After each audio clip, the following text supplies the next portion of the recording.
నమస్తే. సామాన్యుడి చేతిలో సామాజిక అస్త్రం నెంబర్ 1 న్యూస్కి స్వాగతం. నేను రవీంద్ర. ముందుగా నెంబర్ 1 న్యూస్ ప్రేక్షకులకు, వీక్షకులకు, శ్రేయోభిలాషులకు, అభిమానులకు నూతన సంవత్సర శుభాకాంక్షలు. ఆంధ్రప్రదేశ్ రాష్ట్ర రాజకీయాల్లో కూటమి ఎంత ఒక్కసారిగా ఒక హై రేంజ్లో ఆ పేరు వినపడుతుంది. ఎందుకంటే దానికి ప్రధానమైనటువంటి కారణం వైఎస్ఆర్సీపీని బ్రేక్ చేసి కూటమి అధికారంలోకి రావడం. ఊహించిన విధంగా ఫలితాలు. ఎన్నికలకు ముందు ప్రచార సభల్లో హామీలు, వాగ్దానాలు గుప్పించారు కూటమి నేతలు, ప్రధానంగా తెలుగుదేశం పార్టీ, అలాగే భారతీయ జనతా పార్టీ, జనసేన. దీనిలో భాగంగా అధికారంలోకి మేము వస్తే మహిళలకు ఆర్టీసీ బస్సుల్లో ఉచిత ప్రయాణం అవకాశం కల్పిస్తామని. ఎందుకంటే మన పక్క రాష్ట్రంలో అమలవుతుంది, తెలంగాణలో, అలాగే కర్ణాటకలో, మరికొన్ని ప్రాంతాల్లో. అయితే ఇక్కడ చాలా కీలకమైనటువంటి అంశం ఏంటంటే, దాదాపుగా కూటమి అధికారంలోకి వచ్చి 200 రోజులు గడుస్తుంది. ఇప్పటి వరకు దానిపై ఒక కీలకమైనటువంటి ప్రకటన చేయలేకపోయింది కూటమి ప్రభుత్వం. దీనికి కారణాలు ఏంటి అనే దానికంటే ఎందుకు ఇంత జాప్యం జరుగుతుంది అనే దాని మీద ఎక్కువగా చర్చ జరుగుతుంది. అంటే ప్రధాన హామీల్లో ఒక్కటిగా మహిళలకు ఉచిత బస్సు ప్రయాణం కల్పిస్తామని చెప్పి ప్రచార సభల్లో ఊదరగొట్టారు మన నేతలు. కానీ చేసింది ఏంటి?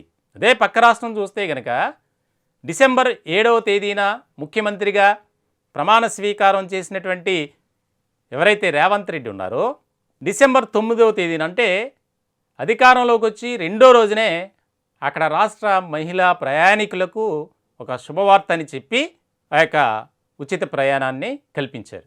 వారు కూడా ఇలా ఎన్నికలకు ముందు ప్రధానమైనటువంటి అంశంగా ప్రచారం చేశారు. ఎక్కువగా మహిళా ఓటర్లను ఆకర్షింపజేసేలా ఈ పథకాన్ని వివరించారు. దాని ప్రకారమే అక్కడ మాట నిలబెట్టుకున్నారు. అయితే ఆంధ్రప్రదేశ్ విషయానికి వస్తే ఎందుకు ఈ రకమైనటువంటి నిర్లక్ష్యం వహిస్తుంది కూటమి ప్రభుత్వం అనేది ఇప్పుడు ప్రధానమైనటువంటి అంశంగా మారింది. ఎప్పుడైతే అధికారంలోకి వచ్చిందో కూటమి, త్వరలోనే మహిళలకు రాష్ట్రంలో ఉచితంగా ప్రయాణం చేసే అవకాశం కల్పించబోతున్నాం అని మహిళలంతా సంబరపడిపోయారు.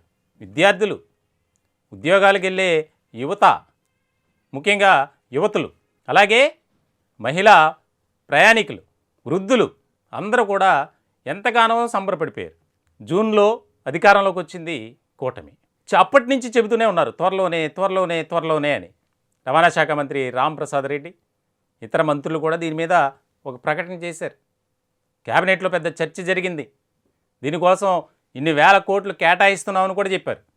కానీ మరి ఆచరణలో ఎందుకు జాప్యం అనేది అసలు ఎవరికి తెలియట్లా. ఎందుకు గ్యాప్ అనేది, ఎందుకు ఆలస్యం అవుతుంది అనేది అర్థం కాని ప్రశ్న.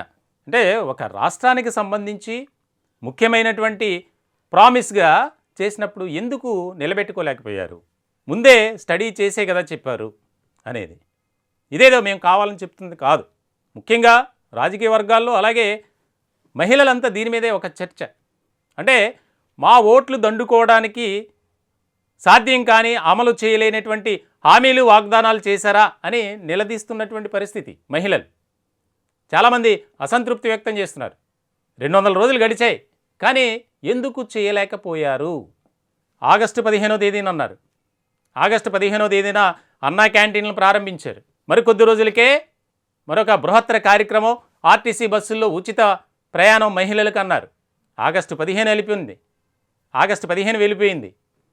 దసరా అన్నారు. దసరా వచ్చిన తర్వాత దానికి సంబంధించి వేరే మళ్ళీ ప్రకటన. దీనికి సంబంధించి పూర్తి స్థాయిలో స్టడీ చేస్తున్నాం, త్వరలోనే ఈ పథకాన్ని అమలు చేస్తాం. దసరాకు కూడా లేదు. ఇప్పుడు నూతన సంవత్సర సందర్భంగా జనవరి 1 నుంచి అని ఒక ప్రచారం లేపారు. మరి ఇప్పుడైనా చేస్తున్నారా అంటే అది లేదు. ఇప్పుడు మళ్ళీ జనవరి 1 నుంచి ఉగాదికి వెళ్ళింది, మధ్యలో సంక్రాంతి ఎగిరిపోయింది. అంటే ప్రభుత్వం ఎందుకు ఈ విధంగా చేస్తుంది? మహిళా ప్రయాణికుల పట్ల, అంటే మహిళా లోకం పట్ల ఎందుకు ఇంత చిన్న చూపు? కూటమిని అధికారంలో తెచ్చుకున్నది ఇందుకేనా?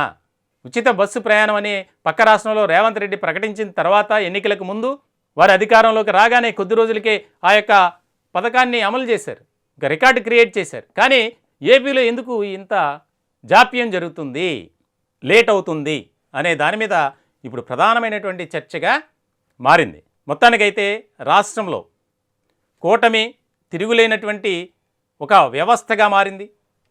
అన్ని పథకాలు బాగానే చేస్తూ వెళ్తుంది. కానీ ఈ యొక్క మహిళలకు ఆర్టీసీ బస్సుల్లో ఉచిత ప్రయాణం అనేది చాలా కీలకమైనటువంటి అంశంగా కూటమి తీసుకుంది. అటువంటప్పుడు ఎంత కష్టమైనా ఎంత నష్టమైనా అమలు చేసి తీరాలి అనేది బలంగా వినిపిస్తున్నటువంటి మాట. ఇప్పటికైనా ప్రభుత్వం స్పందించి మేము కూడా ప్రభుత్వానికి విన్నవించుకునేది ఒకటే, సామాన్యుడి చేతిలో సామాజిక అస్త్రం నేను నినాదంతో మా ఛానల్ నెంబర్ 1 న్యూస్ అధికారులను అలాగే పాలకులను రిక్వెస్ట్ చేస్తున్నాను. ఈ యొక్క పథకాన్ని అమలు చేస్తే రాష్ట్రంలో మహిళా లోకం అంతా హర్షం వ్యక్తం చేస్తుంది. కాబట్టి దీనిపై త్వరితగతిన నిర్ణయం తీసుకుని అమలు చేయాలని మేము కూడా ప్రభుత్వాన్ని కోరుకుంటున్నాం. ఈ యొక్క టాపిక్పై మీ యొక్క విలువైనటువంటి అభిప్రాయాలు, సలహాలు, సూచనలు కామెంట్ రూపంలో తెలియజేయండి. మా ఛానల్ని దయచేసి సబ్స్క్రైబ్ చేసుకోండి. Thank you.